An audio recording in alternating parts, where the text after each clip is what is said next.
स्वागत छ तपाईहरुलाई हाम्रो YouTube च्यानल लोकसेवा गुरुमा।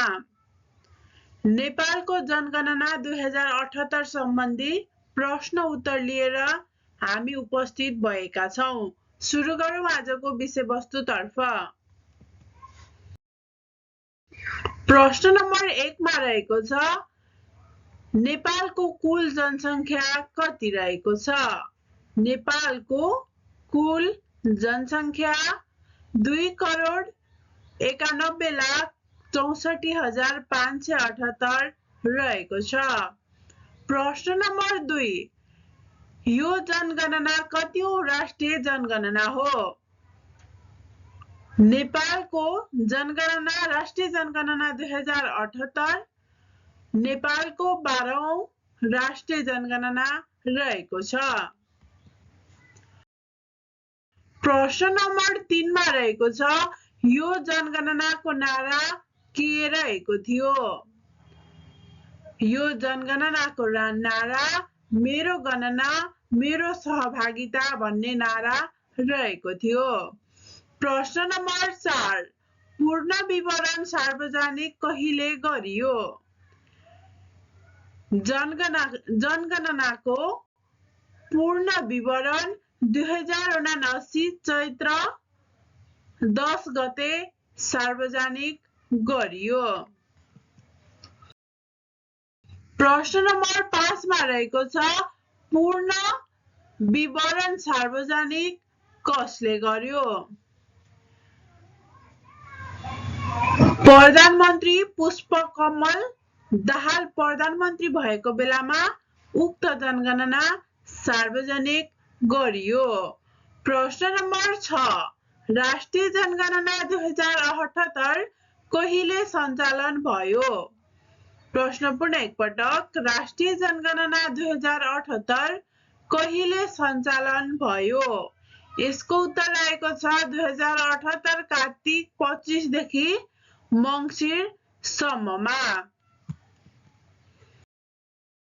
प्रश्न नम्बर 7 मा रहेको छ राष्ट्रिय जनगणना 2078 मा प्रश्नावली संख्या कति रहेको थियो? राष्ट्रिय जनगणना गर्ने क्रममा सोधिने प्रश्नावली संख्या 80 वटा रहेको थियो। प्रश्न नम्बर 8 राष्ट्रिय जनगणना 2078 अनुसार महिलाको संख्या कति प्रतिशत रहेको छ? राष्ट्रिय जनगणना 2078 अनुसार नेपालमा महिलाको जनसंख्या 51.13% रहेको छ। प्रश्न नम्बर 9 मा रहेको छ राष्ट्रिय जनगणना 2078 अनुसार पुरुषको जनसंख्या कति प्रतिशत रहेको छ? राष्ट्रिय जनगणना 2078 अनुसार नेपालमा पुरुषको संख्या 48.87% रहेको छ। प्रश्न नम्बर 10 राष्ट्रिय जनगणना 2078 अनुसार महिलाको जनसंख्या कति रहेको छ? महिलाको जनसंख्या 1,49,11,027 जना रहेको छ। राष्ट्रिय जनगणना 2078 अनुसार महिलाको जनसंख्या 1,49,11,027 रहेको छ। प्रश्न नम्बर 11 राष्ट्रिय गणना 2078 अनुसार पुरुषको जनसंख्या कति रहेको छ? राष्ट्रिय जनगणना 2078 अनुसार पुरुषको जनसंख्या 1,42,53,551 रहेको छ। प्रश्न नम्बर 12 अन्य लिङ्गी लैंगिक तथा यौनिक अल्पसंख्यकको जनसंख्या कति रहेको छ? अन्य लिङ्गीहरूको जनसंख्या 2,928 पुरै 100% जनसंख्याको 0.01% रहेका छन्। प्रश्न नम्बर 13 मा रहेको छ लैंगिक अनुपात कति रहेको छ? लैङ्गिक अनुपात 95.59 रहेको छ। प्रश्न नम्बर 14 मा रहेको छ कोरोना भाइरस प्रकोपको कारण स्थगित गरिएको यो जनगणना सुरुमा कहिले गर्ने भनिएको थियो? कोरोना भाइरस प्रकोपको कारण स्थगित गरिएको यो जनगणना 2078 जेठ 25 देखि असार 28 सम्म गर्ने भनेर भनिएको थियो। प्रश्न नम्बर 15 मा रहेको छ नेपालको वार्षिक औसत जनसङ्ख्या वृद्धि दर कति रहेको छ?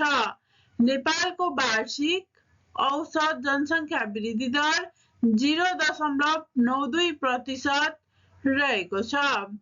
प्रश्न नम्बर 16 जिल्लागत रूपमा हेर्दा सबैभन्दा बढी वार्षिक औसत जनसङ्ख्या वृद्धि दर भएको जिल्ला कुन हो? वार्षिक रूपमा औसत जनसङ्ख्या वृद्धि दर भएको जिल्ला भक्तपुर हो, जहाँ चाहिँ 3.35% वृद्धि दर रहेको छ। प्रश्न नम्बर 17 सबैभन्दा कम वार्षिक औसत जनसङ्ख्या वृद्धि दर भएको जिल्ला कुन हो? सबैभन्दा कम वार्षिक औसत जनसङ्ख्या वृद्धि दर भएको जिल्ला रामेछाप हो, जहाँ -1.67% वृद्धि दर रहेको छ। प्रश्न नम्बर 18 राष्ट्रिय जनगणना 2078 अनुसार नेपालको जनघनत्व कति रहेको छ?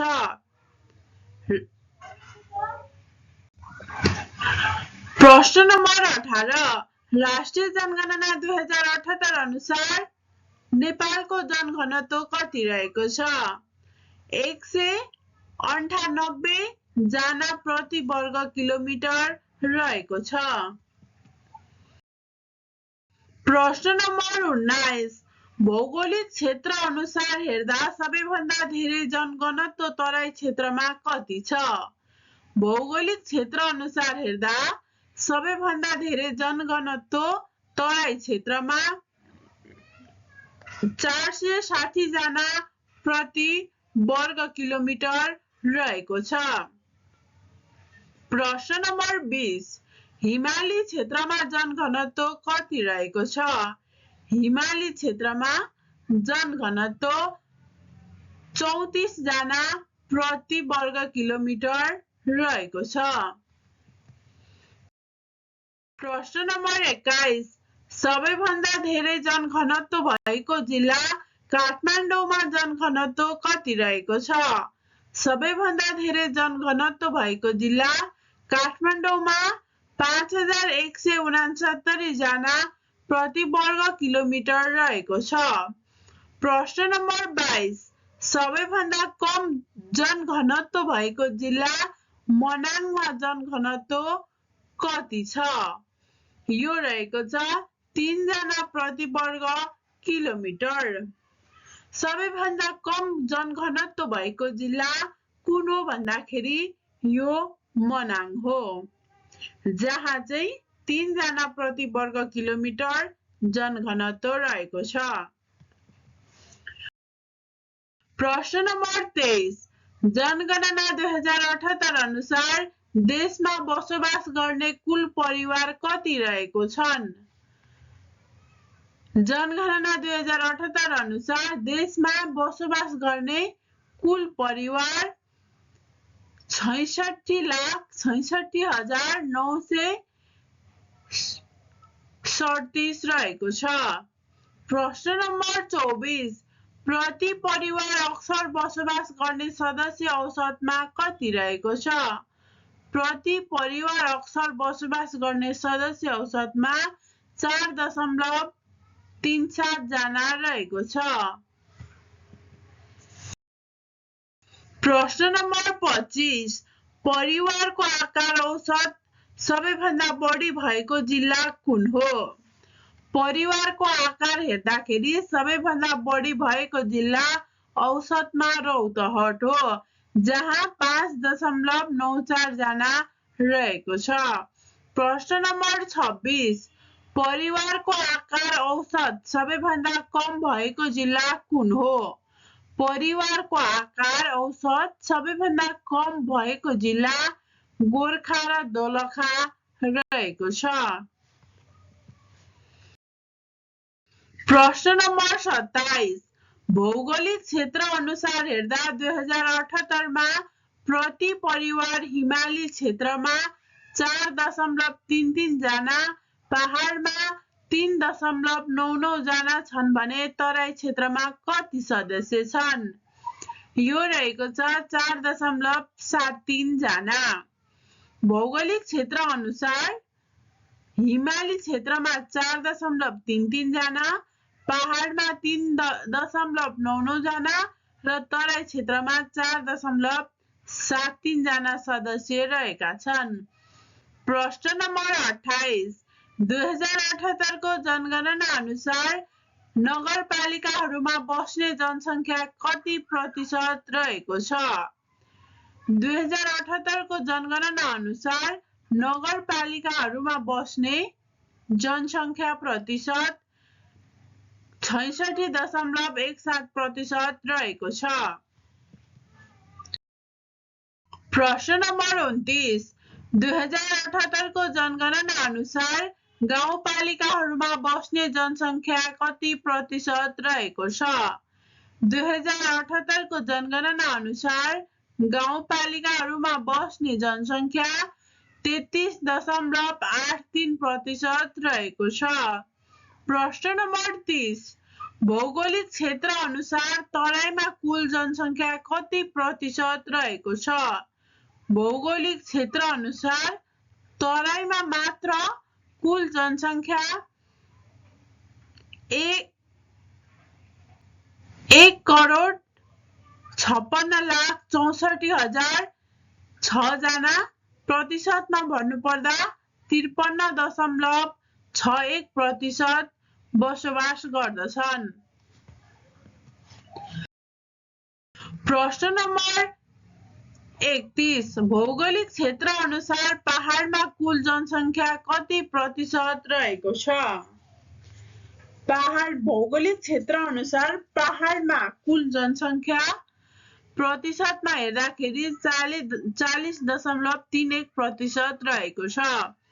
प्रश्न नम्बर 32 भौगोलिक क्षेत्र अनुसार तराईमा कुल जनसङ्ख्याको कति प्रतिशत रहेको छ? यो रहेको छ 3.08%। प्रश्न नम्बर 33 प्रदेशगत रूपमा जनसङ्ख्या वितरण हेर्दा सबैभन्दा धेरै कुन प्रदेशमा छन्? प्रदेशगत रूपमा हेर्दाखेरि जनसङ्ख्या वितरण सबैभन्दा धेरै बागमती प्रदेशमा, जहाँ चाहिँ 20.97% रहेका छन्। प्रश्न नम्बर 34 मा रहेको छ प्रदेशगत रूपमा जनसङ्ख्या वितरण हेर्दा सबैभन्दा कम कुन प्रदेशमा छन्? सबैभन्दा कम कर्णाली प्रदेशमा, जहाँ चाहिँ 5.79% रहेका छन्।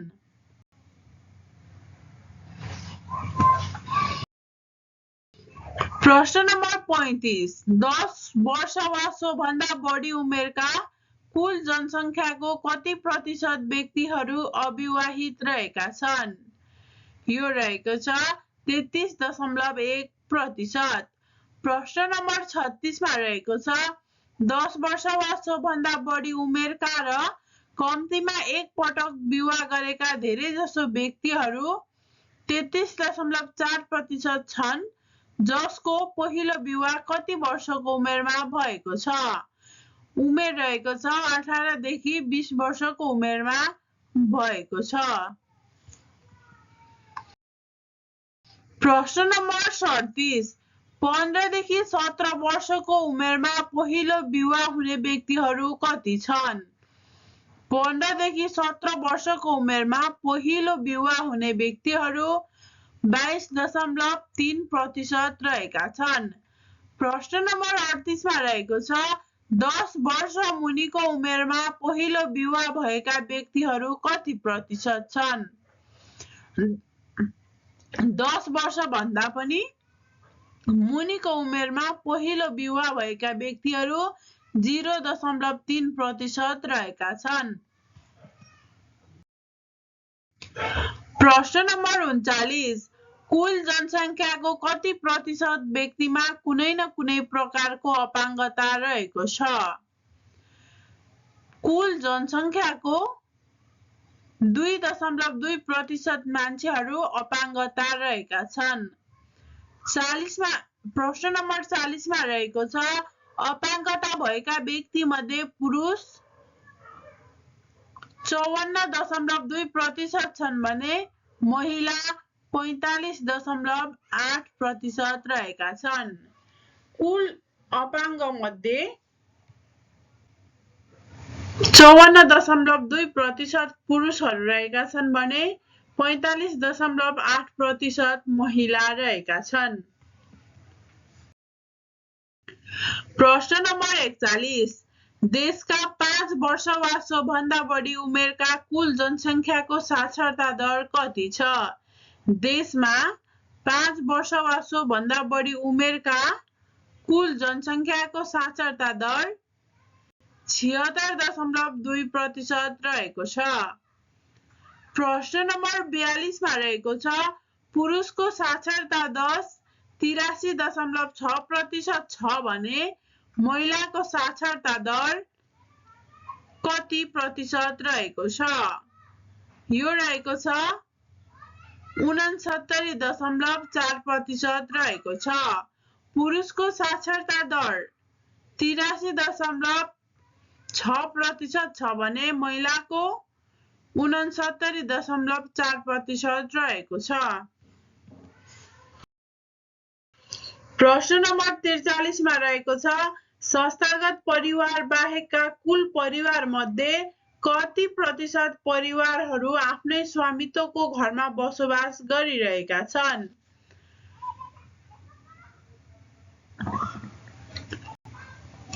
प्रश्न पुनः एकपटक संस्थागत परिवार बाहेकका कुल परिवार मध्ये कति प्रतिशत परिवारहरू आफ्नै स्वामित्वको घरमा बसोबास गरिरहेका छन्? यो रहेको छ 86.0% अथवा 86%। प्रश्न नम्बर 44, कति प्रतिशत परिवारहरू भाडामा लिएको आवासीय प्रतिशत एकाइमा बसिरहेका छन्? भाडामा बसोबास गर्ने मानिसहरूको प्रतिशत 12.8% रहेको छ। आफ्नै घरमा बसोबास गर्नेहरू 86.0% का छन् भने भाडामा बसोबास गर्ने 12.8% रहेका छन्।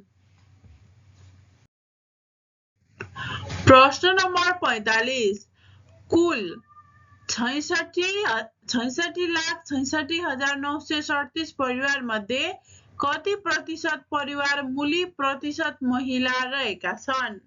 परिवारको मुख्य महिला रहेका 31.55% रहेका छन्।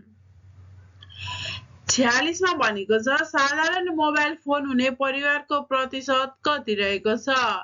साधारण मोबाइल हुने परिवारको प्रतिशत 73.15% रहेको छ। प्रश्न नम्बर 47, कति प्रतिशत परिवारसँग स्मार्ट मोबाइल फोन भएको विवरण आएको छ?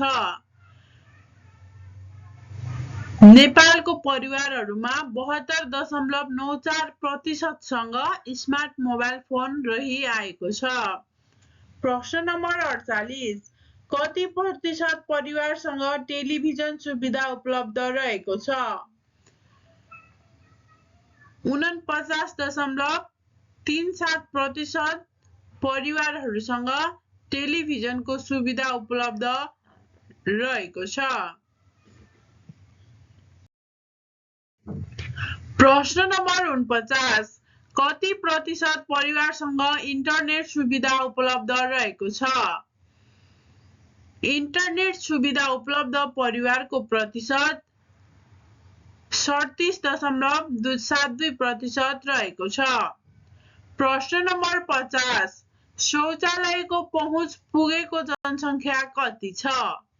शौचालयको पहुँच अथवा घरमा शौचालय भएको जनसङ्ख्या 95.5% रहेको छ।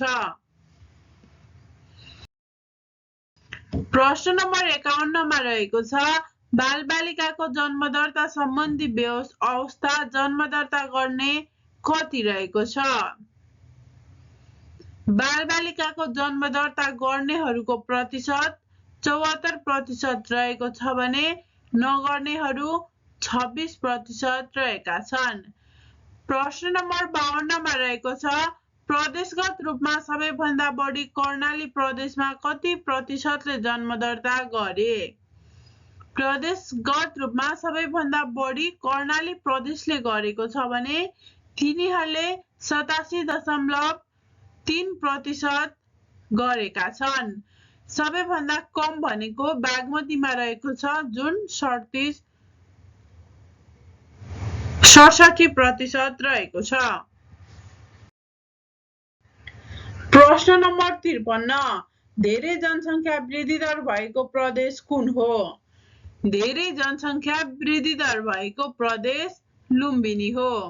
त्यसैगरी धेरै जनसङ्ख्या वृद्धि भएको प्रदेश कुन हो? धेरै जनसङ्ख्या वृद्धि भएको प्रदेश बागमती हो। तर वृद्धि दर भएको प्रदेश चाहिँ कुन हो त? लुम्बिनी हो। प्रश्न नम्बर 55 कम जनसङ्ख्या वृद्धि दर भएको प्रदेश कुन हो? कम जनसङ्ख्या वृद्धि दर भएको प्रदेश गण्डकी हो। त्यसैगरी प्रश्न नम्बर 56 मा रहेको छ कम जनसङ्ख्या वृद्धि भएको प्रदेश कर्णाली हो। कम जनसङ्ख्या वृद्धि दर भएको प्रदेश गण्डकी हो भने कम जनसङ्ख्या वृद्धि भएको प्रदेश कर्णाली हो। त्यसैगरी प्रश्न नम्बर 57 मा रहेको छ बिजुलीबाट खाना बनाउने जनसङ्ख्या कति रहेको छ? बिजुलीबाट खाना बनाउने जनसङ्ख्या 0.5% रहेको छ। प्रश्न नम्बर 58 एलपी ग्यासबाट खाना बनाउने जनसङ्ख्या कति रहेको छ? एलपी ग्यासबाट खाना बनाउने जनसङ्ख्या 44.3% रहेको छ। प्रश्न नम्बर 59 काठ दाउराबाट खाना बनाउने जनसङ्ख्या कति रहेको छ? काठ दाउराबाट खाना बनाउने जनसङ्ख्या 51% रहेको छ। त्यसैगरी प्रश्न नम्बर 60 मा रहेको छ विदेशमा रहेका नेपालीहरू कति रहेका छन्? विदेशमा कति नेपालीहरू रहेका छन्? यसको सही उत्तर रहेको छ 21,90,552 जना। प्रश्न नम्बर 61 मा रहेको छ सबैभन्दा बढी जनसङ्ख्या भएका 5 जिल्लाहरू क्रमशः जुन चाहिँ सबैभन्दा बढी जनसङ्ख्या काठमाडौँमा रहेको छ सुरुमा, त्यसपछि मोरङमा रहेको छ, त्यसपछि रूपन्देहीमा रहेको छ, झापामा रहेको छ र सुनसरीमा रहेको छ। यो चाहिँ सबैभन्दा बढी जनसङ्ख्या भएका 5 जिल्लाहरूको क्रमशः सबभन्दा धेरै काठमाडौँमा अनि मोरङमा अनि रूपन्देहीमा अनि झापामा र लास्टमा सुनसरी। प्रश्न नम्बर 62 मा रहेको छ सबैभन्दा कम जनसङ्ख्या भएका 5 जिल्लाहरू। सबभन्दा कम मनाङमा रहेको छ, त्यसपछि मुस्ताङमा रहेको छ, त्यसपछि गएर डोल्पामा रहेको छ, रसुवामा रहेको छ र हुम्लामा रहेको छ। सबैभन्दा कम जनसङ्ख्या भएको जिल्लाको क्रमशः मनाङ, मुस्ताङ, डोल्पा, रसुवा र हुम्ला रहेको छ। प्रश्न नम्बर 63 जिल्लागत रूपमा सबैभन्दा बढी जनसङ्ख्या भएको जिल्ला कुन हो? जिल्लामा बसोबास गर्ने जिल्लागत रूपमा जिल्लागत रूपमा हेर्दा चाहिँ सबैभन्दा बढी जनसङ्ख्या भएको जिल्ला काठमाडौँमा हो, जहाँ चाहिँ 20,41,587 जना रहेका छन्।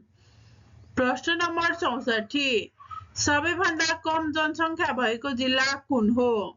सबैभन्दा कम जनसङ्ख्या भएको जिल्ला मनाङ हो, जहाँ चाहिँ 5,658 जना मानिस बसोबास गर्दछन्। प्रश्न नम्बर 65, जनसङ्ख्या वृद्धि दर कम भएको जिल्ला कति हुन्? जनसङ्ख्या वृद्धि दर कम भएको जिल्ला 34 वटा छन्। 5 वटाको क्रम हेर्दाखेरि सुरुमा रामेछाप, यो चाहिँ वृद्धि दरका आधारमा हो। रामेछाप, त्यसपछि गएर खोटाङ, त्यसपछि गएर मनाङ, भोजपुर र तेह्रथुम। प्रश्न नम्बर 66, जनसङ्ख्या वृद्धि दर बढी भएका जिल्ला क्रमशः कुन कुन हुन्? जनसङ्ख्या वृद्धि दर बढी भएका जिल्ला भक्तपुर, त्यसपश्चात रूपन्देही, त्यसपश्चात चितवन, त्यसपश्चात बाँके र झापा रहेको छ। प्रश्न नम्बर 67, सबैभन्दा बढी जनघनत्व भएका 5 जिल्ला। सबैभन्दा बढी जनघनत्व भएका 5 जिल्ला काठमाडौँ, भक्तपुर, ललितपुर, त्यसपछि रूपन्देही र सुनसरी रहेको छ। सबैभन्दा बढी जनघनत्व भएका 5 जिल्लाहरू जुनको क्रम यो प्रकार रहेको छ। प्रश्न नम्बर 68, सबैभन्दा कम जनघनत्व भएका 5 जिल्ला। सबैभन्दा कम जनघनत्व भएका 5 जिल्ला मनाङ, मुस्ताङ, डोल्पा, हुम्ला र मुगु रहेको छ। सबैभन्दा कम जनघनत्व भएका 5 जिल्लाहरू। तपाईहरुलाई हाम्रो भिडियो कस्तो लाग्यो? मन परेको खण्डमा लाइक, शेयर, कमेन्ट अनि सब्स्क्राइब गर्न नबिर्सिदिनु होला। धन्यवाद।